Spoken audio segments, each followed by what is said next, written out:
Writers Read by Lit Tracy, getting that book in children's hands. Hi, I'm Tracy Grice and welcome to the Writers Read podcast. One of the quotes that inspires me in my practice as a teacher, in fact it's the one that sits front and centre of my desk at school, is written by Nancy Atwell, an internationally acclaimed author, and she says that for students of every ability and background, it's the simple, miraculous act of reading a good book that turns them into readers. Because even for the least experienced, most reluctant reader, it's the one good book that changes everything. The job of adults who care about reading is to move heaven and earth to put that book into a child's hands. And that's why this podcast exists. Well, Book Week is coming up in a few weeks' time, so I thought we'd do a series of short podcasts featuring the Children's Book Council of Australia shortlisted books in the Younger Readers category. This is a category I always find a little tricky in terms of reading aloud to my students because novels, take a longer time to read than picture books.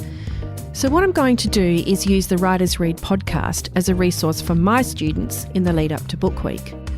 I'm going to set up a QR code at my school that students can access with their iPads, and then they'll be able to hear the author read an excerpt from their shortlisted book.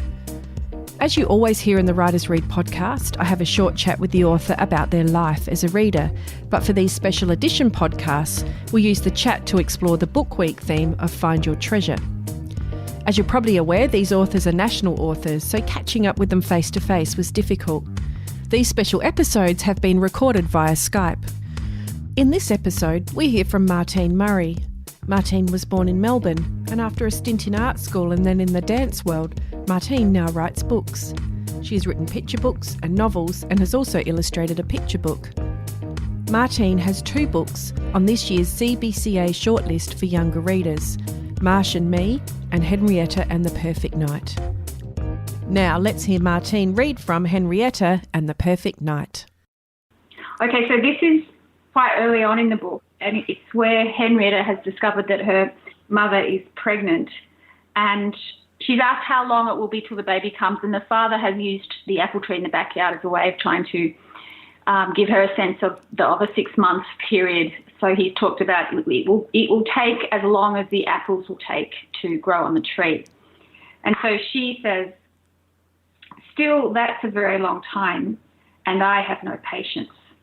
The very next day, I check the apples to see if they've grown bigger, but they haven't. I'm worried. This will take a very long time if they don't start growing soon. Maybe they forget to grow, or maybe they need loving care. I could kiss them, but it would be too hard to kiss the ones up high. You can't really have favourites. That wouldn't be fair. And there are so many apples to give presents to, and so many to whisper kind words to. I have an idea. I'll sing them a lullaby. That's how Mum gets me to sleep. I go and find Mum's ukulele, and then I climb up the tree. Only I don't know how to play a ukulele. It's harder than I thought, but surely not too hard. I climb down again and run inside. Dad is baking his cake, and Mum has put her feet up. I say, can you show me how to play a song for the apples?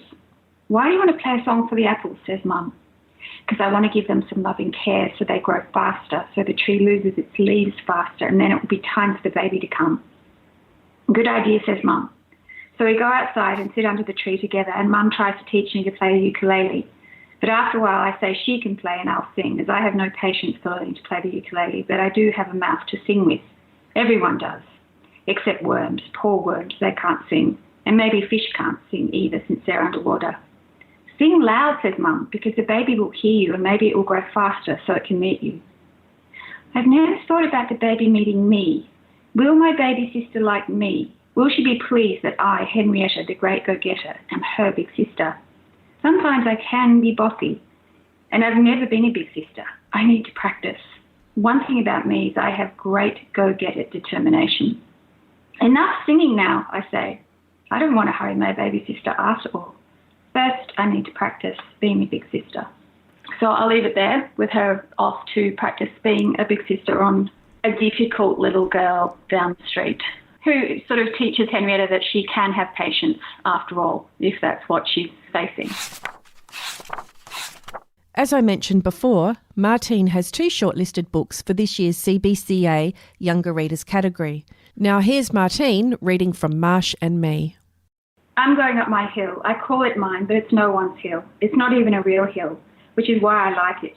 There's once just a tip at the end of a dirt road, and then they covered it with dirt, and once grass and other weeds grew, it looked like a hill. It's solitary, unremarkable, scruffy, and unloved by almost everyone. The train screams right past it, and no one inside even looks up. The hill brings out the conqueror in me, Joey M. Green. Once I get on the hill, well, I stride up it, lofty as a cloud, my head stuck with dreams. My faithful rider, Black Betty, is always close by, snout to the ground, tail aloft and swashbuckling. Up here I own the world. I get a waft of triumph.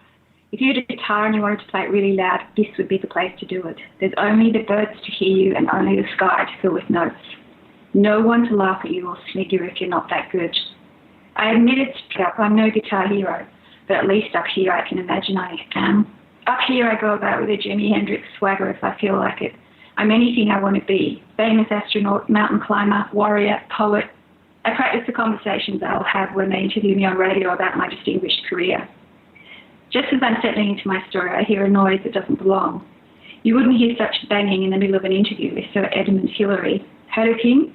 Sir Ed and Tenzing Norgay were the first guys to get to the top of Mount Everest. Not so many people talk about Tenzing Norgay because he was from Tibet and he didn't get a knighthood. There's the noise again. Louder. An invader? High up in one of the peppercorns is what looks like a spaceship, made by an amateur solid builder. But as I get nearer, I see that it's a treehouse. And now there's a frenzied rattling sound too. Am I frightened? Nope. I am Tenzing Norgay, the mountaineer. I am Buzz Aldrin, the astronaut. I poke my head in low-hanging branches. What was once a quiet, hidden-away place, speckled with shafts of sunlight and the sharp smell of peppercorns, is now the grand entrance to someone's treehouse. The sides are made of corrugated tin, fence palings, an old gate, and part of a table tennis table. The roof is the rusted bonnet of a red Ford Falcon, all pieces of junk that have been lying around on the hill for ages. Hey, I call out. The banging stops instantly. There's no reply. Instead, an old pipe is thrust through a gap in one of the sides. It moves about until the eye clamped on the other end of it finds me. Black Betty's ears stand up and quiver. The intruder is a spy. I knew I wouldn't like him. And I'll leave it there. So the intruder, this is, I guess, where he first meets Marsh, who isn't a spy. She's a Serbian girl who has created her own world up there in the treehouse. And this book then explores the friendship between Marsh and Joey. Hi, I'm Martine Murray, and you're listening to the Writers Read podcast. Now we've heard Martine read from both of her shortlisted books. Let's hear more about her life as a reader. Martine, thinking about your earliest memories of books and reading, would you say that you've always treasured time spent reading books? I imagine I have. It's hard to know when you haven't really had the chance to examine that, because it's always, it's like the air you breathe, I guess. But I do remember, I remember the moment I first read, and it's awful to admit it was The Folk of the Faraway Tree, which I read to my child a little while ago and thought, God, it's terrible writing. But anyway, when I read it, I had the same sense of absolute freedom that I had when I first drove a car on my own. It was like, I felt like, yay, I'm away. I no longer need to depend on a parent. I have access to this whole world of books all by myself. So, and the other big memory I have about reading was when we went camping as kids, we would go with a whole lot of families and they would put all the kids in one big old marquee. Mm-hmm. And I just have a strong memory of me with the torch and the sleeping bag when everyone else was out for the count, still reading. And I remember it was bed knobs and broomsticks. Uh-huh. So I don't know why those two memories, when people talk to me about childhood and reading, they're the ones that I sort of go back to. Okay, so thinking then, you've taken books out camping with you. Would you say that books go everywhere with you, or do you have a treasured place where you like to read? I would say I wouldn't go anywhere without a book. As in if I had to go on a journey, I would have to have a book with me. Mm-hmm. And probably my favourite place to read is on the train, because I go from Castlemaine to Melbourne, which is about an hour and a half. Mm-hmm. And it's just absolute perfect amount of time for me to, sink into the other world that the book is. And it's for some reason I can't do that at home. Like if I'm home, I just won't give myself that time, in the same way that if I'm captive in a train, I can't do the dishes, I can't weed the garden or walk the dog. It's like I can do nothing else but read, and that's heaven. Absolutely.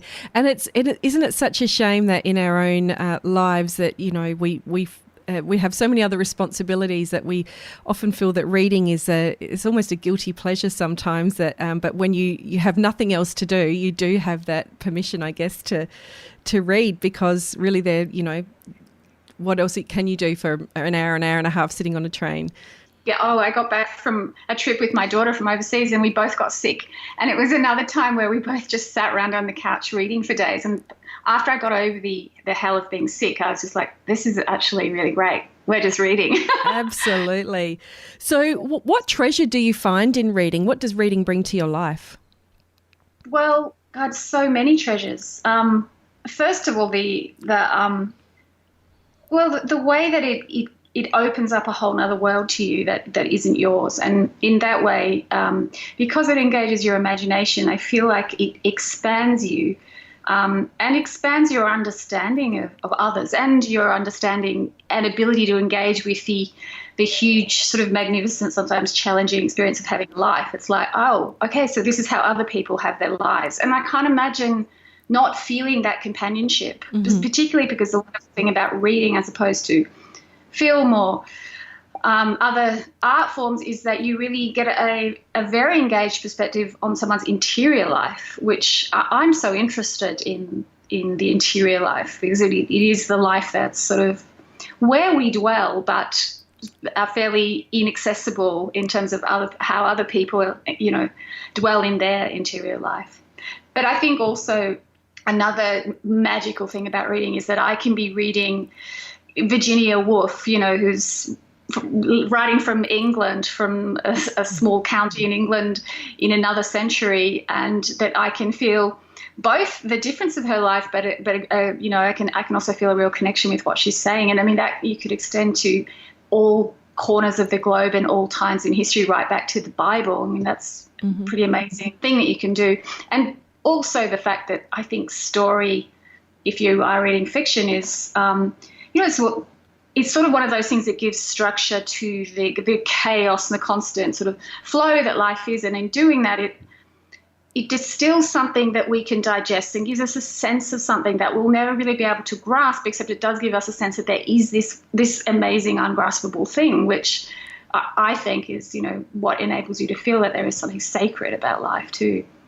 Mm-hmm. I could probably go on and on about that, but So you talk about your connection with, Virginia Woolf in particular, but are there genres or authors that you feel more drawn to or connected to than others, or would you say that you read quite broadly?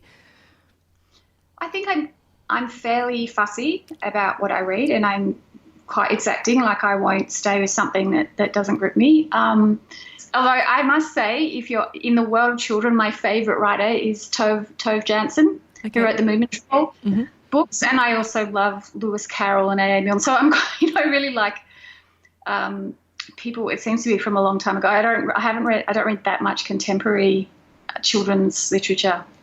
So I am in the world of working with children, particularly children who are really working their ways off of levelled text and finding the world of novels, and some children easily find their treasure in books and reading, and it comes quite naturally to them. Others just need a little bit of encouragement, a little bit of help to find their way with it, and some have totally disengaged from reading altogether.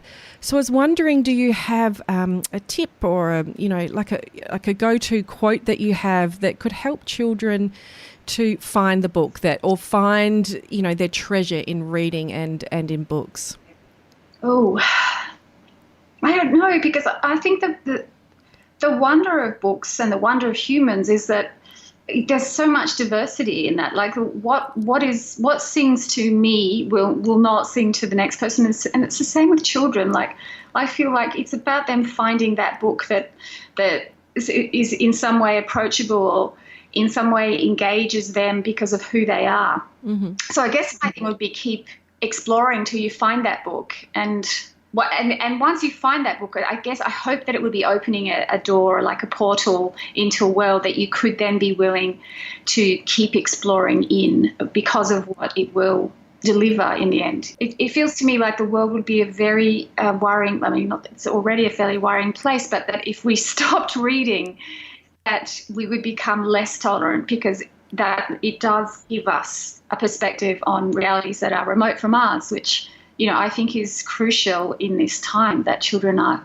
encouraged to read. And maybe it's about a parent reading to them for a while too, so they can be there to guide their curiosity and answer any questions they might have that makes it difficult to understand. I have a child that loves reading, so I haven't come across that personally yet. But I know I have had letters from kids who have said, this book finally, it meant something to me. And I think I write quite quiet stories. I don't write big Harry Potter-esque adventures. So I think that my books do appeal to children who want to feel themselves in the experience that they're reading about. They want to be able to go, oh yeah, I feel that. Yeah, I feel insecure, that sort of thing. And one of the quotes that guides me in my work is that very thing about getting that book in children's hands, and that's the bit that really excites me, I guess, about my work, is that when that happens and they find that connection with a character, or sometimes it's an author, that just opens the whole world of books and reading, and there's almost no turning back from that. Yeah, I can imagine that would be a really amazing thing to be able to do, to find that book and open that doorway for them. Absolutely. An important job. Absolutely. But I love your use of the word portal. I think I'm going to try that now. I think that will speak more to the children I work with, that they'll love that. It sounds very, very sci-fi. Yeah, that's true. So thank you for your time, Martine, and for your valuable insights into helping children build their reading life. In the coming weeks, you'll hear more from this year's Younger Readers shortlisted authors. Feel free to use these as a resource in your Book Week celebrations. Writers Read by Lit Tracy. Getting that book in children's hands. Follow us on Facebook, Twitter and Instagram @Writers Read by Lit Tracy. A Dave and the Beanstalk production.